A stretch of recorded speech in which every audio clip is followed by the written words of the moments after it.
Well, hello, LinkedIn. How are you today? I am so excited, I have to say.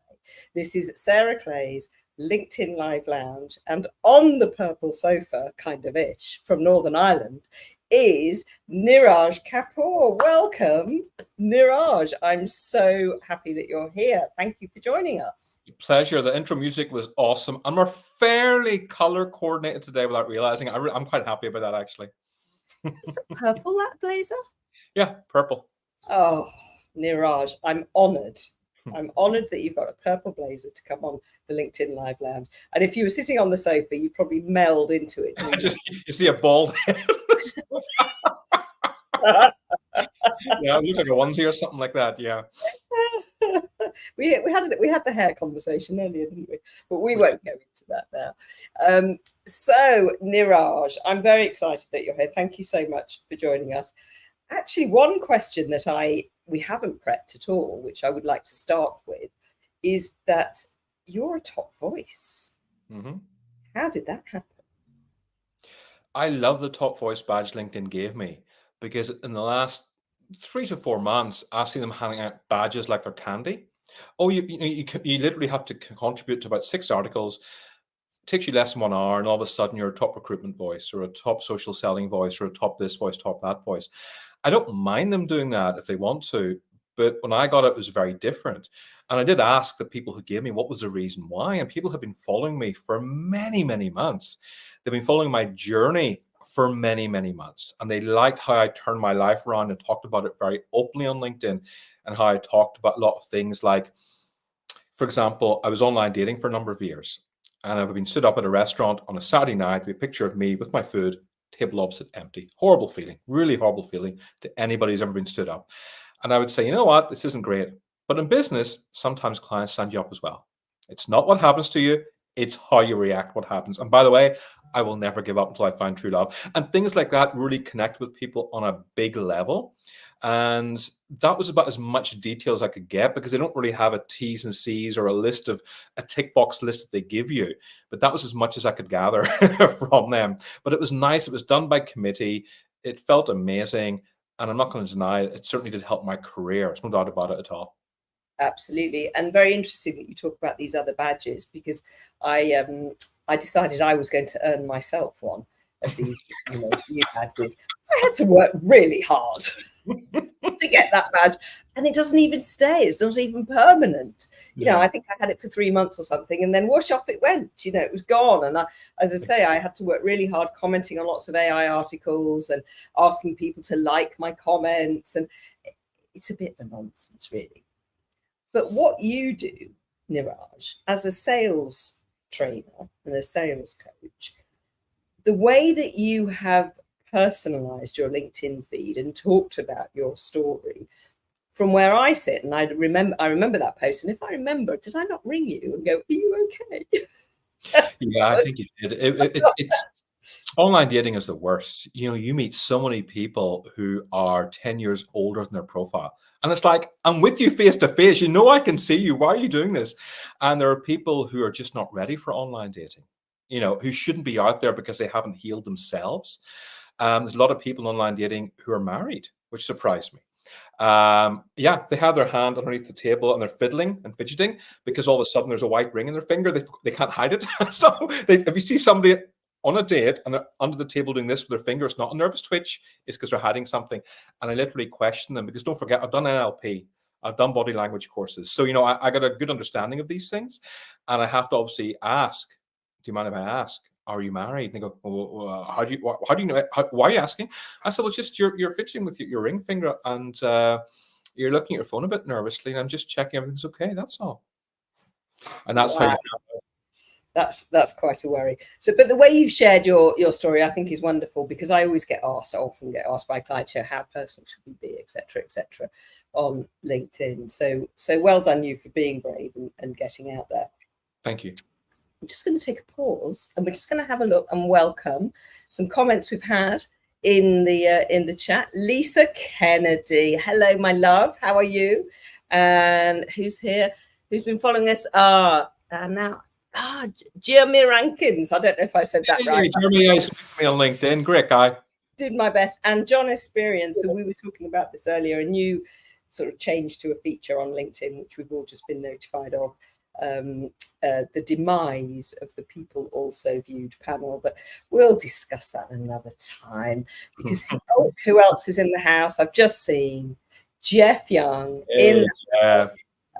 We've been connected for over 2 years. Fantastic. And Jeff Young, of course, was my first guest on the LinkedIn Live Lounge so far. So that's very exciting. And Julie Tooby, welcome, Julie. Lovely to see you here. Thanks for joining, Julie. So, Niraj, today, folks, we're going to be having a bit of a giggle because what Niraj has done is quite a lot of homework for us today. And Niraj and I talk a lot about how to do LinkedIn right and how to do LinkedIn wrong. So actually, before we delve into the amusing content which we're going to be sharing, Niraj, doing it right and doing it wrong, give us a quick overview. Okay. Doing it right is building a relationship with somebody, and that takes time. You cannot do that on a copy and paste email, and you can't do that on a generic AI message. You have to put the effort in. And I wish more people knew this because you and I, Sarah, we have amazing relationships on LinkedIn. We run great businesses thanks to LinkedIn. And we do that because we take the time to get to know people, to support people. I mean, the last 2 talks you've done, I remember texting you on the day, wishing you good luck. And in both times you said to me, "Oh my God, Niraj, my husband hasn't even wished me good luck yet." And I was really on like, this is brilliant. This is a friend supporting a friend and wanting the friend to do well. And that's what the community is about. It's about supporting each other and wanting each other to succeed. Brilliant. I love that. And you are the epitome of that. You know, if you're not following Niraj, which I think most of you are, please do. Just have a look at his posts because they're so full of love and care, and not salesy at all, despite the fact that Niraj is a sales trainer. So Niraj, and I know you're sparing blushes, you're not mentioning names here, but I would love to hear some of your recent research of comments that you've received. Glasses on, folks. No, I've made these companies are real companies. These aren't bots. I've had to research them, check they exist, check their websites, check their LinkedIn profiles to make sure they're real, and also made it UK based to keep it simpler as well. Hey man, I saw you're a dad too. Love heart, worth connecting here. This is a real live person, by the way. So when you speak to somebody on LinkedIn, always use their first name. People love to hear their first names. Don't call somebody hey man. And if you want to connect with somebody, finding a good common bond is important. Saying I saw you're a dad too and putting a love heart in the first message is just a bit too much. But I'm like, what are you thinking? He's found a commonality, but maybe he hasn't expressed it in quite the right way. Yes, possibly. The next one was fascinating. I think you'll like the next one. Hi, Niraj. I stumbled across your profile. Have you thought of using LinkedIn to grow your business? That was the message. So I thought, you know what? I'm going to do a sarcastic reply here. No, as a LinkedIn trainer, I've never thought of using LinkedIn to grow my business. It has never occurred to me. Thinking, okay, what's he going to say next? His response was, okay, that's great to hear. Here's my Calendly link. Are you free Tuesdays or Thursdays so I can show you how to maximize LinkedIn? So the person was trying to sell LinkedIn to me. Then after I replied to him, sarcastically, he ignored it completely and just sent me a Calendly link saying, are you free Tuesdays and Thursdays? By the way, if you're selling on LinkedIn, do not send Calendly links and never say, are you free Tuesdays or Thursdays for 15 minutes? Because that's what everybody else does. And on LinkedIn, one of the most important things, and best bits of advice I will give you is it's good to stand out. It's good to do what everybody else isn't doing. That's one of the key reasons I built my business the way I have. I look what other people do and thought, okay, I'm not going to do that. So please get rid of the really bad language. Don't sell to your competition. Don't send your Calendly link when you're trying to sell to somebody too early. And don't ask, are you free for a 15-minute call Tuesday or Thursday? Because everybody else is doing that. That's crazy, isn't it? I mean, how to make somebody feel part of a massive group. You know, if you're selling to somebody, you want to make them feel special. to make them feel individual, that you want to sell to them, not that you're spamming everybody. And all of those things that this person has done is just wrong. It's incredible. And obviously either has a bot or somebody who's not reading the incoming messages. Oh, this person's replied, boof, let's send them out, the Calendly link, whether or not they're appropriate. And read people's profiles, folks, before you connect with them. You don't know who they are, and then you'll know how to work out the best messaging for them. Okay, Niraj, I'm guessing you've got some more. The comments are flying. Before I come on to that, I want to make up a very good point here. I've written this down. The language you use when selling is so important. So, when you sell to a CEO, you talk about profit, market share, staff retention, growth. But if you're talking to a financial director, you're talking about cutting costs, because don't forget, many financial directors are rewarded on cutting costs. If you talk to an HR director, it's more about staff well-being, staff retention as well, of course, but you don't talk to an HR director about profit and loss of a company, not unless that HR director is a board director, So it's very important to use the right language, the right people. That's just a bonus point I want to give people who are listening. No, I absolutely agree with that. And yes, the HR person would want very different language and has a very different reason for using goods or services or whatever than the financial director or even the CEO. So I think that's really, really valid advice. And actually, another tip here is if I'm approaching, let's say, a marketing director, I'll say to them, I can help you as the marketing director by you then going to the financial director and suggesting that you get your team on LinkedIn to help the ROI of the company. So highlighting to that particular person how you can help them in their role, whatever their role is a really clever way of sort of really getting to them and resonating with them, rather than I'll come and do X, Y, Z. How can I help you? What's this going to help you achieve in your role? Yeah, I love that. That's a really good thing to do, and brilliant extra tip you gave there, Sarah. Thank you. Great. Okay, Niraj, let's go on to the next one. Okay, this one's interesting. This person sent me a message. Do you need help solving your pressing challenges? Well, again, that's very generic, and it's always good to give a specific challenge. If I approach somebody and I say 90% of business is in the follow-up, and yet most people don't know how to follow up properly, and I'll be happy to share many of these tips with you to help you. That's giving somebody value. But if you say, do you need help with your challenges? It's very generic. It doesn't really help anybody. We have more than 6 years of experience in consultancy across multiple industries. I don't care. With the help of my team, you can scale your business to greater heights within the matter of a few weeks. Wow. Now, this person they're just out of university a year ago. So they have obviously tremendous experience scaling businesses. And that's not to be disrespectful. I've met some young people who are actually brilliantly smart, but I checked their profile. Their LinkedIn profile wasn't great. They're telling me they can scale my business to great heights. And they sent me this message on the Wednesday, on the Thursday, and on the Friday on LinkedIn. And then they emailed me on the Friday to say, I'm just double checking, got my messages I sent Wednesday, Thursday, and Friday. So please don't do that on LinkedIn. It's really bad. I actually spoke to her boss about it, saying, are you aware your staff are doing this? I'm just curious, because if not, I'd like to talk to you about better ways to approach people. And he goes, yes, I'm aware she does it. That is how you sell. And the boss had a lot of success in previous businesses and unfortunately thought he knew everything. And that is a big challenge you have in business sometimes. Sometimes somebody has success and they think they know everything. And then they go into other industries with the same attitude, which you can't do because every industry is different. And if you know someone who's doing well on LinkedIn, it's good to listen to them. It's good to hear what they have to say, rather than just immediately defending a staff member who's really spamming far too much. Because you spam somebody 3 days in a row, you're going to get blocked, and this person got blocked. So it's just good advice to everybody else out there. Be specific and don't spam somebody 3 days in a row. It's far, far too much. It is far too much. I completely agree, Niraj. It's frustrating. And it's the same with emails as well. Somebody will send me an email and I'll just ignore it because really I've got a busy day. I'm not interested. I haven't got even time to reply to say no, thank you. And then a few days later, did you get my email? And a few days later, just checking. Just checking in, just bumping this to the top. Yes. I know. If I was interested, I would have got in touch. So now I've got to reply and say, no, thank you very much. Because I always do it very politely. Because sometimes I think, okay, so I remember my dad telling me a story when he was selling encyclopedias door to door.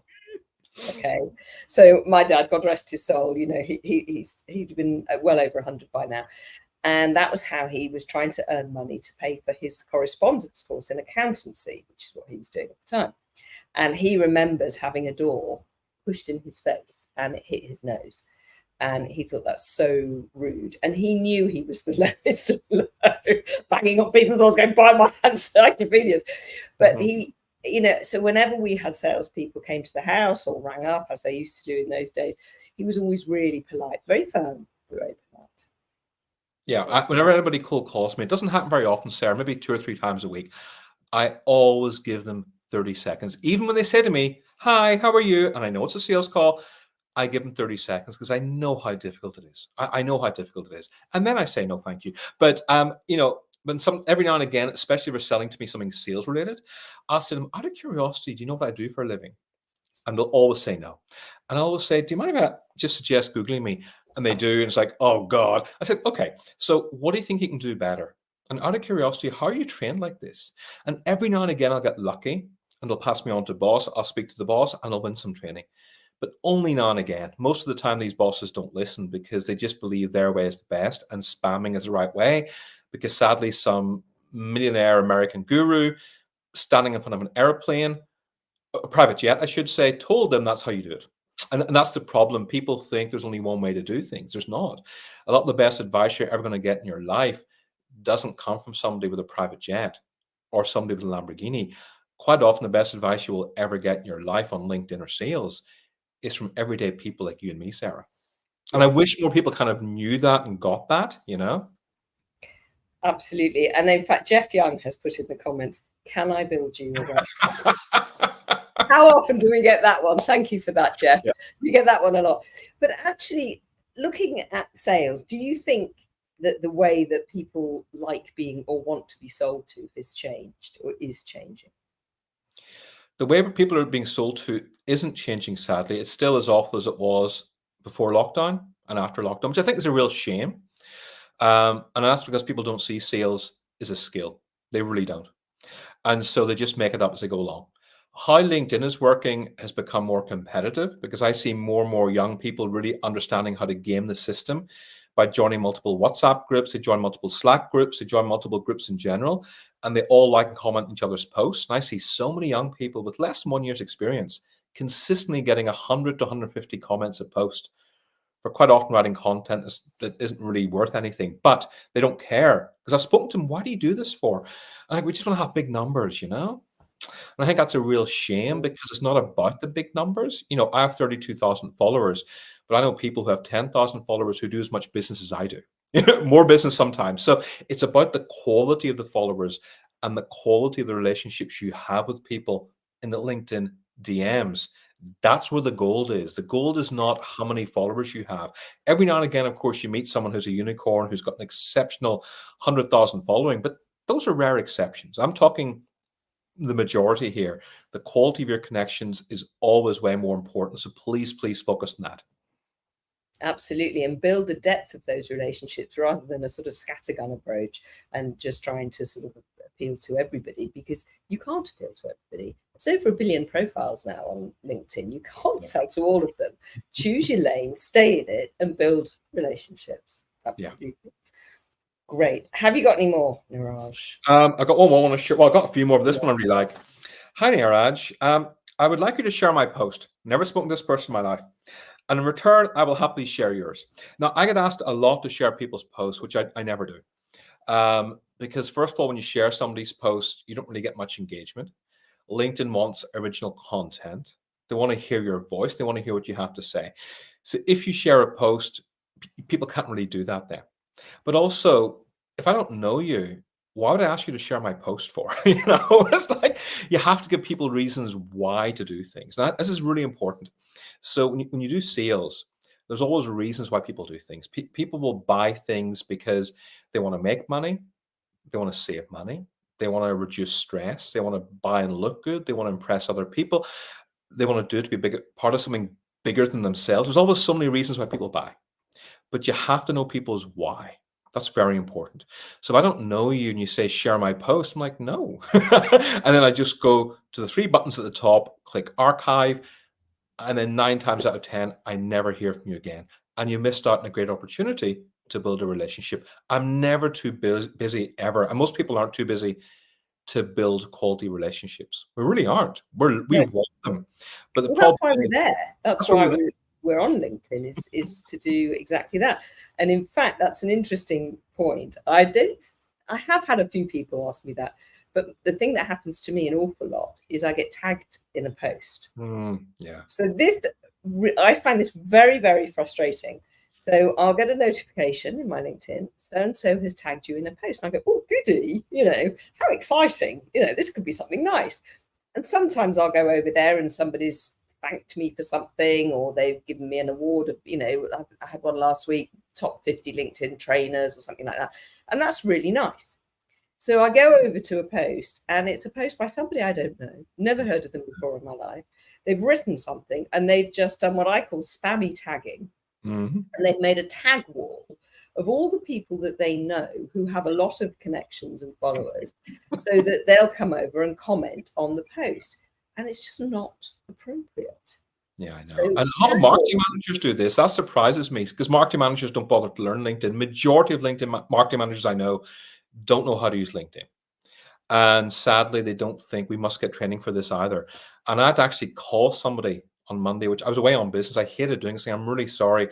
I removed my name from your post. You've tagged me in with 80 people. I just can't do that. It's nothing personal to you, but you do know that's not a good thing to do. He goes, I'm just trying to sell my course. I said, no, mate, I understand you're trying to sell your course, but don't tag me in like that. Come on. Tell people why they should do your course. Tell them what they're going to get out of investing in your course. That's going to be way more important. You know what you should really do? Do a video. Because as a video, you're more of an authority to people, and tell them on the video why they should do your course. That's way better than spamming me and all these other people, because I've removed my name. A few others have removed their name from it, and it makes you look bad if you do that. But again, he's a marketing manager with about 10 years experience. He knows better, but at the same time, a lot of people don't know better. No, it's very true. And I think with marketing, it's an overall kind of strategy. And they can't be experts at everything, marketing managers. It's like a GP, So when a GP gives you a referral, they'll send you to somebody who can delve into your problem in more detail. And I work with a lot of marketing managers who pull me in, and they accept that they can't do everything in great depth, but they know where to find people who can. So by pulling in experts in different fields, PR, LinkedIn training, social media training, that kind of thing, then that's a clever marketing person, I think, who knows that they can't do everything, and they put in the experts. So quickly, go through the comments, Christopher Cooper, great to hear a local accent as well. Thank you so much. No prizes for guessing where Christopher Cooper is. Shall we say Northern Ireland? No, I won't even try the accent. What am I thinking? Heather Epstein, nice to see you. Hey, it's Heather. Oh my goodness. Hey, Heather. Good to see you. So any questions for Niraj? Because we are coming to the end. Do you know, I can't believe how fast these go. They absolutely fly by. 30 minutes really does fly by. So Niraj, I'm going to ask you to share 3 tips for our audience, 3 LinkedIn tips that are actionable, that are easy, accessible for our audience to share. But before I do that, I am going to announce that these episodes are soon to be out as a podcast, which is going to be very exciting. Sarah's LinkedIn Live Lounge, and it will be available on all the podcast channels.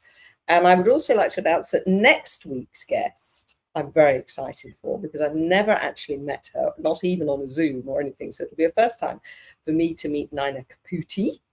So I'm very excited, but it won't be on Thursday. It'll be on Monday, because I've got something on Thursday. So it'll be on Monday at the same time, 3 o'clock GMT. Back to Niraj. And Niraj, let's have your 3 top tips to smash it on LinkedIn for our audience. Okay, I started off with 6 tips because it's really hard doing 3. So I had to whittle it down to 3. So the 3 I whittled it down to is you're not selling your product or service.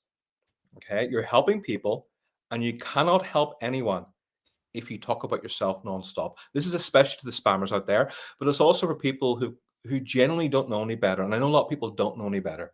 So you're not selling your product or service. You are helping people, and you cannot help anyone if you talk about your product nonstop. So please bear that in mind. That's tip number 1.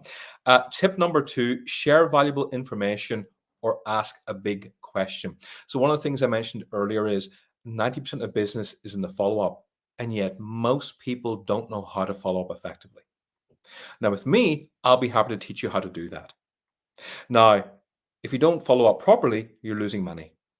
So I have no idea what you want, and I don't even know if I can sell you anything. In fact, we may not even be the right fit, Sarah. However, if you want to hear more valuable sales tips, I'm happy to talk. I tend to do that message as a video or a voice note, especially a video, because your energy, your tone, your enthusiasm comes across so much better. So I share valuable information, and then I immediately say, you know what? I can't sell anything to you. I have no idea what you want. In fact, we may not even be the right fit. But if you can tell me some of the challenges you're having, I'll be happy to answer them. Or if you want to know more, I'll be happy to have a talk with you. And that's a very gentle way of persuading somebody about sales to respond to you. And the third tip is success leaves clues. It's a very old saying, I think by Tony Robbins and then Jim Rohn. If you want to know somebody, hire an expert to do it. I often ask experts for advice, and sometimes they're very generous with their time, and sometimes they're not. And if someone's not generous with their time, I'll often say to them, how much do I have to pay you to coach me on this? Because quite often they'll change their opinion very, very quickly. Because I'm a great believer, if you want something, hire an expert to teach you. I've hired experts to teach me speaking on stages. I've hired experts to teach me on LinkedIn.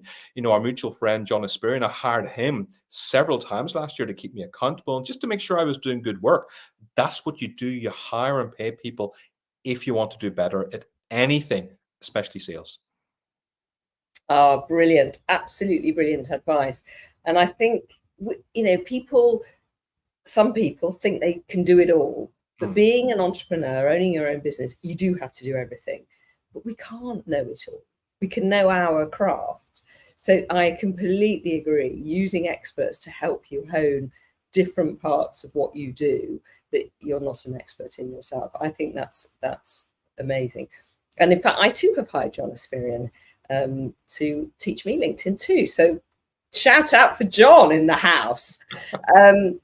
And also identifying, and this is, one of the things that you were highlighting is asking, what is it that you need? And listening, because too many people don't listen. They just tell you what they think you want to hear. So listening, finding out what those problems are and identifying how you can solve those problems it's kind of common sense in a way, but people just don't think like that when they're in that sales process, do they? They don't. I think we're in the zone. When people tend to sell when it's like, oh my goodness, near the end of the month, I need to get my targets. Or they have an unexpected bill come in and like, oh, I've got to pay this bill. I got to sell something today. And so they often sell for the wrong reasons. And as a result, instead of thinking about it, they result to default. And they'd rather spam 30 people than have 3 intelligent conversations. Because the 3 intelligent conversations, by the way, will get you at least one piece of business. But the 30 spamming messages are guaranteed to get you nothing. And then they complain about sales. So yes, really take your time and carefully think about what you have to do when you approach people, and think about, how am I going to help this person? How am I going to solve their problems? Because it just means you can move a step forward in the right direction. Absolutely. It really does. And you're right about not trying to sell to loads and loads of people. How many customers do we need? I work with between 8 to 10 customers a month. I can't do it. I just can't. But Not anymore. Just can't. It's like, I don't need 75 leads a month. Thank you, lead generation company. I wouldn't even know what to do with 75 leads a month. I really wouldn't, No, and I live very close to the Arsenal Stadium. Yay. Quick plug for the Gooners. So close that, in fact, when I'm sitting at my desk, I can hear the cheering, and I can often work out what the score is by how loud and how many cheers there are. Mm-hmm. But if I was selling handbags, the last place I would go is to the football stadium, because yes, there's lots of people, but are they interested in buying handbags? No, they're interested in buying scarves and football merch. They don't want to buy handbags. I'm better off going down the Angel, as we say in Islington, going down the Angel, down Chapel Market, much smaller audience, but they're more likely to want a handbag. Yeah. So, yeah, great advice, Niraj. Thank you so much for being on the Live Lounge today. And where can we find you? Surprisingly, on LinkedIn is the best place to find me. I have got an all singing, all dancing website, nirajkapur.com, which you're welcome to check out as well. But ultimately, even when I recommend that, people still go to LinkedIn, which is absolutely fine. Absolutely fine. And if I don't know you and you've seen me on the show, please send me a personalized invite, because I reject most generic invites now. I just don't accept them. So please send me a personalized invite. That's how you start a good relationship with somebody. Absolutely. And sending, and I know a lot of the people in the audience here are very, very pro this as well, is adding a note when you connect with somebody, because otherwise, why would somebody want to connect with you? You've got to, as you said earlier, you've got to give them a reason. Exactly. So Niraj Kapur, thank you so much for joining me on the LinkedIn Live Lounge today. I'm trying to find the music. There it is, to play us out, because I do like my music. But thanks so much for joining, guys. Go and find Niraj Kapur on LinkedIn, connect with him nicely, and follow his content, because it really is so wonderful. Thank you very much, Niraj. No, always a joy speaking to you, Sarah. Take care. And you.